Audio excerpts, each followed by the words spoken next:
Her ses de materialer, der skal bruges, plus en porcelænsskål. Jorden tages ud af ovnen, og ovnen slukkes. Pas på, foliebakken kan være varm. Foliebakken, der er tom, stilles på vægten og tændes ved at trykke på on-knappen. Derved vil displayet vise 0 gram. Opvej 200 gram af den tørre jord. De 200 gram jord sigtes i en 2 mm si. Jorden sigtes i grovsand, finsand, mens humus, ler og silt samles i bunden. Brug morderen forsigtigt til at afhjælpe den tørre jord gennem sien. Det grove sand hældes fra sien og over i en tom foliebakke. Den grove sand opvejes og noteres i opgaven. Det samme gøres ved finsand. Finsand opvejes og noteres i opgaven. Resten af jorden fra bunden af sigten indeholder silt, humus og ler. Opvej 10 gram i en lille porcelænsskål af det fine jord til afbrænding af humus til fastbestemmelse af humus i procent. Husk, det skal være nøjagtigt 10 gram.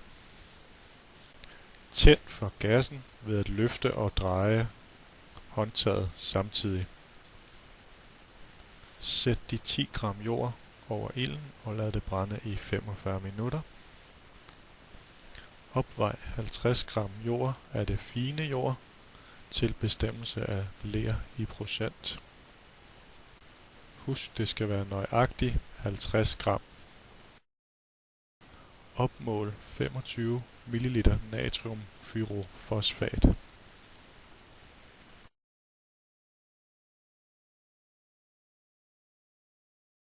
Hæld natriumfyrofaten oven i de 50 gram jord og rør det sammen til en grød.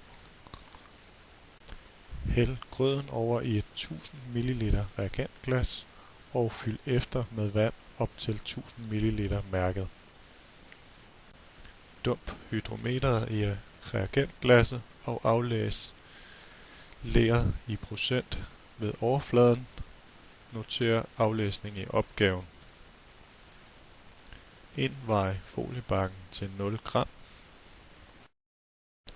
Indvej den brændte jord og udregn humus i procent. Se opgaven.